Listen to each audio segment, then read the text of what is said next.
వెంకటపతి నిలువు బొట్టు ఘంటముగా చేకొని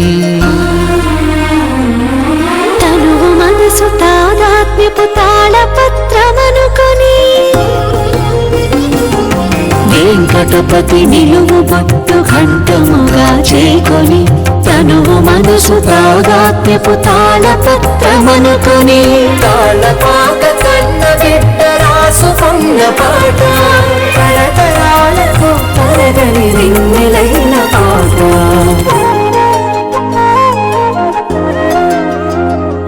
అలమేలు మంగ చీర కొంగు వదలనన్న పాట కయ్యవారి పదము వీడి కదలనన్న పాట తిరుగేతుల తిరుగాడిన తీయనైన పాట సప్తగిరుల మారుమోగి సత్యమైన పాట నిత్య సత్యమైన పాట అన్నమయ్య పాట అన్నమయ్య పాటకు పట్టాభిషేకం అన్నమయ్య పాటకు పట్టాభిషేకం అచ్చ తెలుగు పాటకి తెలుగు భాషకు జరుగుతున్న పట్టాభిషేకం freedom physically refined rice bran oil Annamayya పాటకు పట్టాభిషేకం కార్యక్రమంలో విరామం తర్వాత మీ అందరికీ స్వాగతం.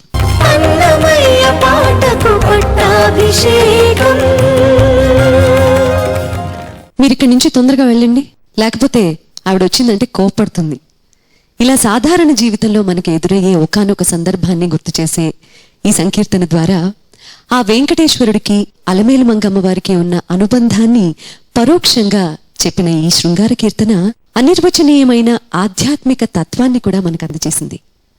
వెంకటాద్రికి ప్రాతినిధ్యం వహిస్తున్న మధుకర్ గారు అందంగా హిందోళంలో స్వరపరిస్తే ఆలపించడానికి వస్తున్నారు శ్రీమతి నయనా నాయర్.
చక్కని విభూని సారే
నయనా నాయర్, ధన్యవాదాలు. శరణాగతి అనే మాట సాధారణంగా అన్నమయ్య అనగానే వినిపిస్తూ ఉంటుంది. అనన్య శరణాగతి అని ఇంకొక మాట కూడా వినిపిస్తూ ఉంటుంది. శ్రీ వెంకటేశ్వర స్వామి తప్ప వేరే దైవం నాకు తెలియదు అని వేడుకోవడమే శరణాగతి. ఈ కీర్తన తిరుప్పావై అని తమిళంలో నాలాయర దివ్య ప్రబంధంలో ఒక భాగం ఉంది. ఇది మధుర భక్తికి సంకేతం. మధుర భక్తిలో ఆళ్వారు, ఆండాళ్లే ఒక ఆళ్వారు అంటారు. ఆవిడ చాలా స్వామిని చాలా దగ్గరగా, ఎంత దగ్గరగా అంటే అరియాద పిల్లైగళోం అన్బినాల్ ఉందన్నై సిరు పేరైత్తనవం సీరి అరుళాదే అంటుంది. ఈ దగ్గరతనం అంటే ఎంత అంటే స్వామిని చాలా ముద్దు పేర్లతో, చిన్ని పేర్లతో పిలుచుకుంటూ ఉంటుంది. అలాగే స్వామికి చాలా ఆంతరంగికమైన భక్తులు. అన్నమయ్య కూడా చాలా ఆంతరంగికమైన భక్తుడు. కాబట్టి శరణాగతి తత్వాన్ని తెలియజేసేలాగా వెంకటేశ్వరుడు ఒక్కడే చెలువుడై ఉన్న తరువాత మనం ఏ దిక్కుకు వెళ్తే ఏమిటి అని మధురమైన భావాన్ని పలికించాడు. ఇందులో ఒక్క మాట కీరవాణి గారు, అసలు అన్నమాచార్యుల వారికి వాళ్ళ అమ్మ ఏం పెట్టిందో చిన్నప్పుడు, పుట్టగానే అమృతంబును దిట్టముగా రంగరించి తినిపించినదా, పుట్టగానే అమృతమ్మును దిట్టముగా రంగరించి తినిపించినదా, చిట్టాముదమున లక్కమ్మ ఎట్టబ్బెనో అన్నమయ్య కిట్టి కీర్తనల్ ఇంపగు పాటల్ అని చెప్పచ్చు. ధన్యవాదాలు. తాళపాక వంశీయుల్లో ఒకరు గురుబాల ప్రబోధిక అమరానికి వ్యాఖ్య రాస్తూ ఒక శ్లోకం చెప్పారు. ఈ సందర్భోచితం కాబట్టి చెప్తున్నాను. శ్రీ వెంకటేశేన సరోజ జాత సేయం సరోజాలయ లాలనీయ ఇతీవ నిత్యం హృదయారవిందే నివేశితామాం కమలాలయావ్యాత్. అమ్మవారు పద్మంలో జన్మించింది కాబట్టి ఆమె పద్మంలోనే ఉండవాలి గనక హృదయ పద్మంలో స్వామివారు ధరించినారట. ఇది తాళపాక వంశీయులు అన్నమయ్య మనవడు రచించినటువంటిది. ఈ శృంగార సంకీర్తనలో మరి ఒక నాయిక తక్కిన నాయికలను మీరు తొందరగా వెళ్ళిపోండి, అక్కడ ఏముంది అని చెప్పని చెప్తూ ఉంది. శ్రీ వెంకటేశ్వరుడు చెలువుడొక్కడే ఏ వంకకేగిన నేమవును భావించి ఉరముపైనున్న కొమ్మ. అందువల్లే ఇందాక ఆ శ్లోకాన్ని మనవి చేశాను. ఉరముపైనున్న కొమ్మ తానేవేవి గడించే నెరుగరా, మీరు వెళ్ళండి. ఈ మాట అంటున్నది ఇంకొక చెలికత్తె ఎవరు కాదు, అన్నమయ్యే. ప్రతి సంకీర్తనల్లో కూడా పేరు చెప్పకపోతే అక్కడ అన్నమయ్యే మధురభక్తి నాయికగా మనకు సాక్షాత్కరిస్తాడు. అది ఇందులో ఉండేటువంటి విశేషం. చాలా అమ్మాయి, చాలా నాయర్ అనేటువంటి దాన్ని బట్టి మలయాళీ తెలుస్తూ ఉంది. చక్కగా పాడినారు. చాలా ధన్యవాదాలు. చక్కబడవు నైనా. అట్లాగే మన మధుకర్ గారు, మీరు హిందోళంలో చేశారని మీరు అనుకుంటున్నా కానీ ఇది నాకు శుద్ధ సన్యాసిలాగా, అంటే ఉదయ రవిచంద్రిక రెండు ఒకటే కదండి. ఉదయ రవిచంద్రికలాగా వినబడింది. అంటే మధ్యమం ఆధారం చేసుకుని ఏదైనా చాలా హాయిగా ఉంది. ఈ మిశ్రించడం కాదులే, చక్కగా ఉందండి. ధన్యవాదాలు. అట్లాగా విశ్లేషణని విశ్లేషిద్దామని అనుకుంటున్నానండి కృష్ణమూర్తి గారు. విశ్లేషణ అనే ప్రక్రియని ఇక్కడ ఇద్దరు మహాపండితులు కూర్చుని ఈ విశ్లేషణ, ఈ ఒక్కొక్క కీర్తన విశ్లేషించడం ఎలా ఉందంటే, అన్నమాచార్య సంకీర్తన ఒక తిరుమల ప్రసాదం ఒక లడ్డు లాంటిది అయితే, ఆ లడ్డు తెచ్చి మన దగ్గర ఎదురుగుండా పెట్టగానే దాని పరిమళం మనకి ఆస్వాదించాల్సిందే. పరిమళం తగులుతుంది ముక్కుకి. అయితే వారి విశ్లేషణ ఏంటంటే, లడ్డుని ఒకసారి ఇలా చిదుపుతారు 10 మందికి పంచడం కోసం. ఆ చిదపగానే ఇంకొంచెం గాలిలో అది గుప్పమంటుంది. ఆ లడ్డుని చిదపడం లాంటిదే ఈ విశ్లేషణ అని చెప్పి భావిస్తూ, అటువంటి చక్కటి కార్యక్రమంలో మీరు మాకు మమ్మల్ని మార్గదర్శులుగా ఉన్నందుకు మరొకసారి ధన్యవాదాలు తెలుపుకుంటున్నానండి. అనన్య భవ్య దివ్య నాయికా నాయకులైన అలమేలు మంగను శ్రీనివాసుణ్ణి నుతించడానికి, స్తుతించడానికి శృంగారం అనేది ఓ సాధనం. ఆ అఖిల భోగాలను వర్ణించిన అన్నమయ్య ఆ దివ్య శృంగార వైభవాన్ని ఉదాత్తంగా భావించి ఆనందించమని పరోక్షంగా చెప్పారు. ఇప్పుడు మనం వినబోతున్నటువంటి ఈ సంకీర్తనలో నీలాద్రికి ప్రాతినిధ్యం వహిస్తున్న జోసిభట్ల గారు లలిత రాగంలో అత్యంత లలితంగా స్వరబద్ధం చేస్తే గానం చేయడానికి వస్తున్నారు హేమచంద్ర.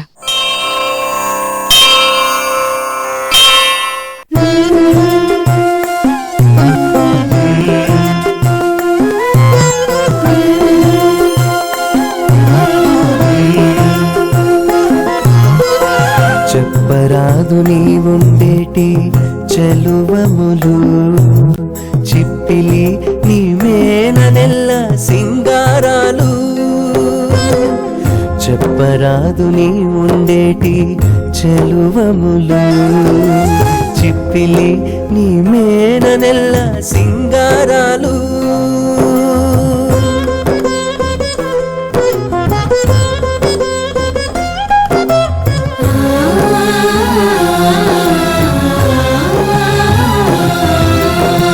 కథలుగా బానుపుపై కాగిట వెనగే వేళ సతి చెమటే పన్నీటి జలకములు కథలుగా బానుపుపై కాగిట వెనగే వేళ సతి చెమటే పన్నీటి జలకములు ఇతబుగాలోన ఎనసి ఉండేటి వేళ ఇతబుగాలోన ఎనసి ఉండేటి వేళ గతిగూడ నవ్వే నవ్వు కప్పుర కాపు చెప్పరాదు నీ ఉండేటి చెలువములు చిప్పిలి నీ మేన నెల్ల సింగారాలు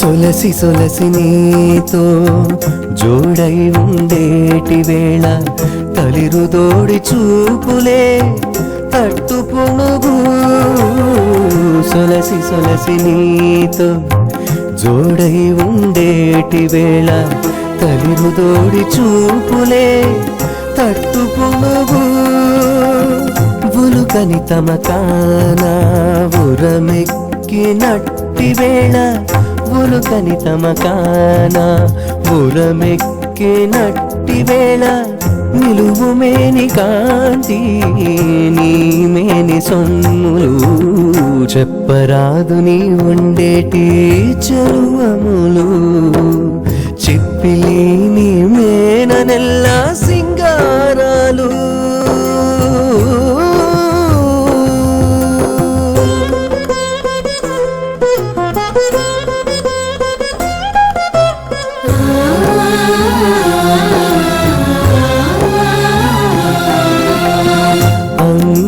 అంగపురతులగూడి అలసి ఉండేటి వేళ అంగన మోవి తీపులే ఆరగింపులు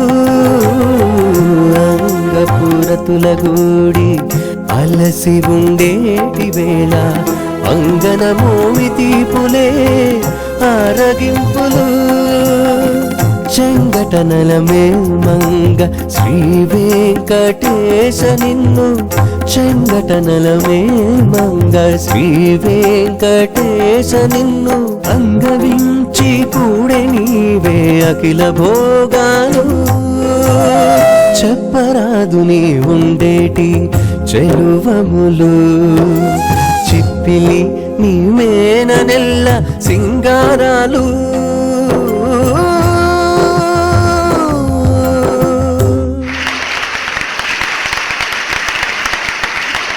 చెప్పరాదు మీరు పాడినట్టి గానమాధుర్యాలు. రసానికి తగిన గానమాధుర్యం, గొంతు, భావం ఇవి చాలా ప్రధానం.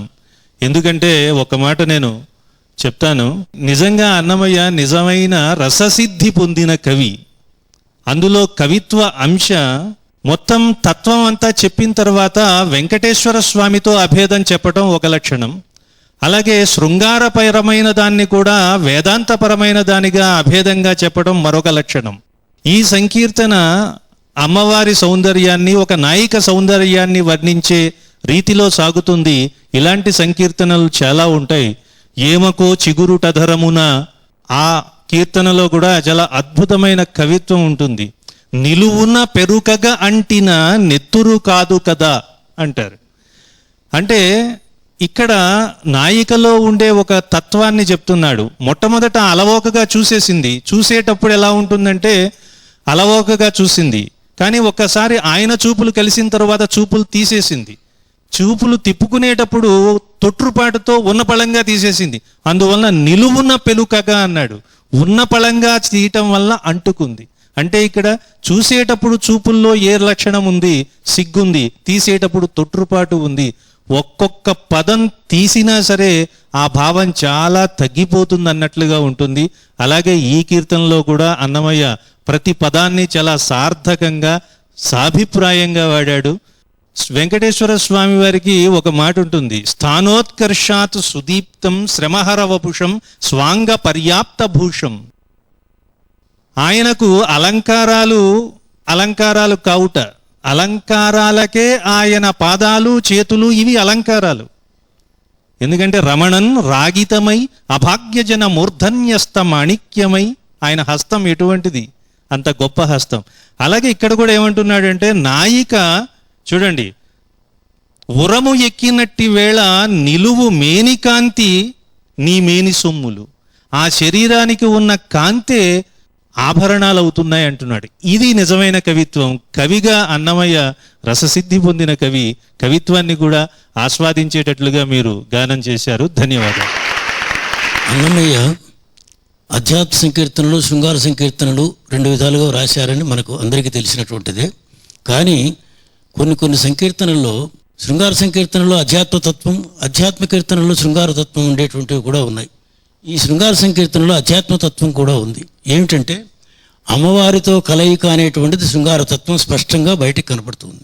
కానీ శుక్రవార అభిషేక సంప్రదాయాన్ని ఇందులో పెట్టాడు ఆయన. అంటే అమ్మవారితో కలయికనే స్వామివారికి అభిషేకం, అది అధ్యాత్మతత్వం. పన్నీటి జలకములు స్వామివారికి శుక్రవారం పన్నీటితో జలకం, అంటే అమ్మవారి చెమటే జలకం అంటున్నాడు. అంటే శృంగార విషయాన్ని అధ్యాత్మ విషయంగా సమన్వయం చేస్తున్నాడు అన్నమయ్య. నవ్వే కప్పుర కాపు, స్వామివారికి శుక్రవారం అభిషేకం అయిన తర్వాత పచ్చకర్పూరంతో మొత్తం దేహం అంతా అలుగుతారు. అది రెండవది. అది అధ్యాత్మతత్వంలో, అంటే స్వామివారికి అలంకారం కాబట్టి అధ్యాత్మని మనవి చేస్తున్నాను. నీవు సొలసి నీతో జోడై ఉండేటి వేళ తలిరుబోడు జూపులే తట్టు పుణుగు. కర్పూర కాపైన తర్వాత తట్టు పుణుగు పూస్తారు అభిషేక సమయంలో. అది ఆమె చూపులే తట్టు పుణుగు అంటున్నాడు. అంటే శృంగారాన్ని అధ్యాత్మంగా సమన్వయం చేస్తున్నాడు అన్నమయ్య. ఉలుకని తమకాన బురమెక్కినట్టు వేళ నిలువు మేని కాంతి నీ సొమ్ములు. స్వామివారికి శుక్రవారం నాడు ఆభరణాలన్నీ అలంకరిస్తారు. అమ్మవారిని అలంకరించడం అనేటువంటిది అది ఆభరణం. ఆ విధంగా అధ్యాత్మతత్వం. తర్వాత ఆరగింపులు కూడా, నివేదనలు స్వామివారికి ఇంకా ఏ క్షేత్రంలో లేనటువంటి నివేదనలు తిరుమలలో ఉండేటువంటిది మనకందరికీ తెలిసిందే. ఇక్కడ శృంగార సమన్వయం దాన్నే నివేదనగా చేస్తున్నాడు. అంగన మోవితీపులే ఆరగింపులు. ఇది ఈ విధంగా ఈ సంకీర్తనలో అధ్యాత్మ శృంగార తత్వం యొక్క సమన్వయం ఇందులో అన్నమయ్య పెట్టాడు. కనుక శుక్రవారాభిషేక సంప్రదాయం చెబుతూ అది అన్నమయ్య అమ్మవారితో స్వామి కలిసినటువంటి విషయాన్ని సమన్వయించడం అనేటువంటిది అపూర్వమైనటువంటి కవితా వైశిష్ట్యంతో పాటు ఆధ్యాత్మిక శృంగార సంకీర్తనల సమన్వయం ఇందులో ఉందని మనవి చేస్తున్నాను. చాలా చక్కగా పాడావు హేమచంద్ర. జోసిభట్ల గారు చాలా బాగా చేశారు. ధన్యవాదాలు. ఈ కీర్తన ఎంత బాగా రావడానికి కారణం కేజే కృష్ణమూర్తి గారు. ఎందుకంటే ఆయన కరెక్షన్ చేసిన తర్వాత మళ్ళీ ప్రతి ఒక్కళ్ళకి ఫోన్ చేసి దగ్గరుండి ఇగో ఈ లైన్ ఇది, ఈ లైన్ ఇది అని ప్రతిదీ చెప్పడం. అలా చెప్పినప్పుడు ఇది శుక్రవార అభిషేక మూలంగా చేసినటువంటి సాంగ్ అని చెప్పగానే నా అదృష్టం కొద్దీ శుక్రవార అభిషేకం కూడా శ్రీవారికి సేవల్లో నా చేతే చేయించుకోవడం జరిగింది భగవంతుడు. కాబట్టి ఆ విధంగా రెండు కోఇన్సిడెంట్ అయ్యి చాలా బాగా వచ్చిందని అనిపించింది. అదేవిధంగా ఇప్పటిదాకా నాకు చందు పాడిన అన్ని పాటలు కూడా ఆధ్యాత్మ సంకీర్తనలే. అలా కాదు, ఒక శృంగార సంకీర్తన పాడిద్దామనే ఉద్దేశం కొద్దీ తన గొంతుకులు అది కూడా చాలా అద్భుతంగా పలుకుతున్న ఉద్దేశం కొద్దీ చందు పాడాడు. చాలా అద్భుతంగా పాడాడు. ధన్యవాదాలు. Freedom physically refined rice bran oil Annamayya పాటకు పట్టాభిషేకం కార్యక్రమంలో ఇప్పుడు కాసేపు విరామం.